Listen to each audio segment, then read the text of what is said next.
दक्षेश शिखर सम्मेलन तथा दक्षेश में भारत की भूमिका। Dakshes summit conferences and India's role in SAARC for class BA third year. 15वां शिखर सम्मेलन 2008, 15 समिट कॉन्फ्रेंस 2008, दक्षिण एशिया प्रादेशिक संघ सार्क के 15वें सम्मेलन की बैठक 2 व 3 अगस्त 2008 में कोलंबो शहर श्रीलंका में आयोजित की गई और कोलंबो घोषणा के अभिग्रहण और खाद्य सुरक्षा पर फैसले के साथ समाप्त हुई।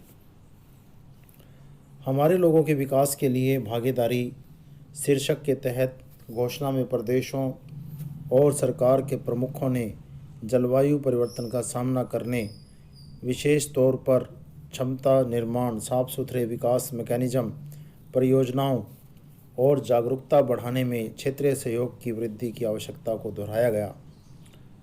ऑस्ट्रेलिया को 15वें शिखर सम्मेलन में पर्यवेक्षक के रूप में आमंत्रित भी किया गया।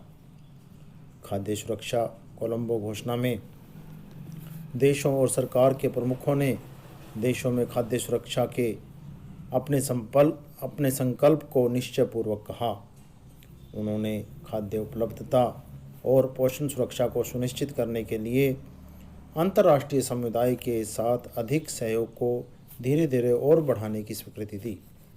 उन्होंने यह भी निर्देश दिया कि सार्क फूड बैंक अत्यावश्यक रूप से संचालित किया जाना चाहिए।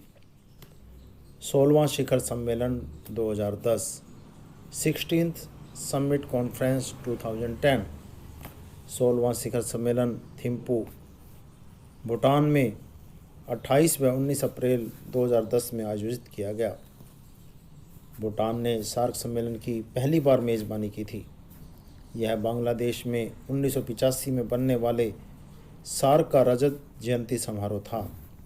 हरित एवं खुशहाल दक्षिण एशिया की ओर विषय के साथ जलवायु परिवर्तन सम्मेलन का केंद्रीय मुद्दा भी रहा।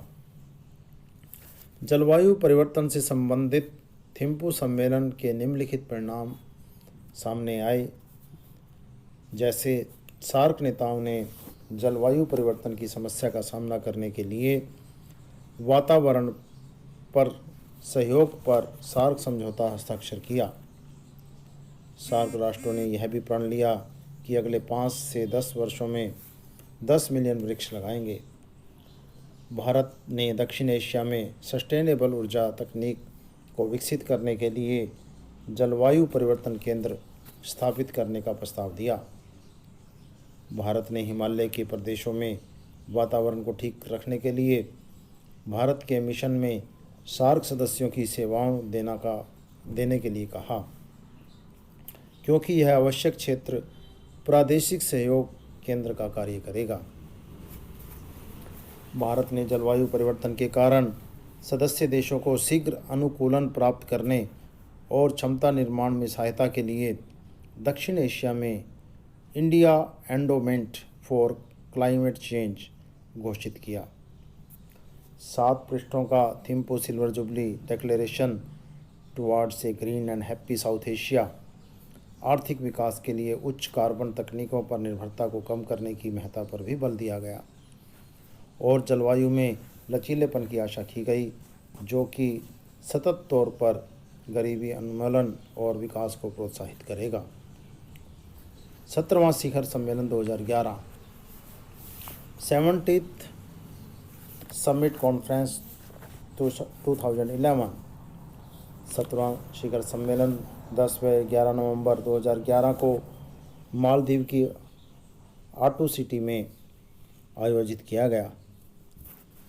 इस बैठक में सदस्य देशों के विदेश मंत्रियों ने निम्नलिखित 4 समझौतों पर हस्ताक्षर किए। प्राकृतिक आपदाओं के लिए शीघ्र कार्रवाई सार्क समझौता, स्थायी निर्धारण की पहचान पर बहुआयामी समझौते पर सार्क समझौता, क्षेत्रीय मानकों के क्रियान्वयन पर सार्क समझौता और सार्क बीज बैंक समझौता।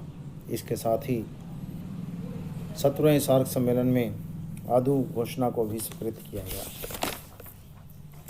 18वां शिखर सम्मेलन 2014 18th समिट कॉन्फ्रेंस 2014 26 व 27 नवंबर 2014 को नेपाल के काठमांडू शहर में सार्क के 18वें सम्मेलन की मेज़बानी की गई।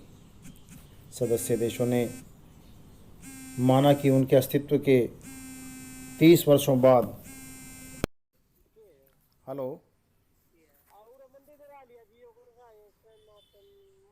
सनातन धर्म मंदिर इसके हाँ बस इसी में आगे आ जाओ, गली में पार्क के साथ साथ आगे आ जाओ ना। हाँ ये ऊपर हूँ मैं। हाँ हाँ बस ये खंबे के साथ ही। हाँ बस यहीं 1 मिनट में आया मैं।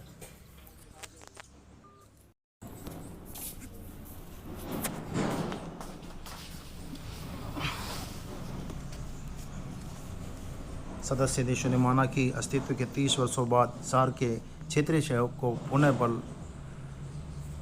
प्रदान करने का समय है और दक्षिण एशिया के लोगों की विकासात्मक आशाएं पूरी करने के लिए सार्क को एक प्रभावी यंत्र के रूप में पुनर्जीवन प्रदान करना है।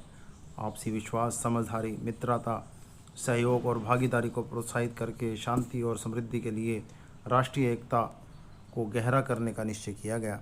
ऐसा 18वां सार्क सम्मेलन घोषित किया गया।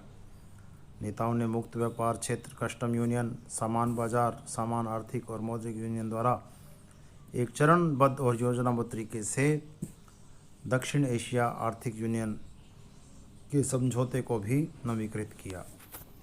धन्यवाद।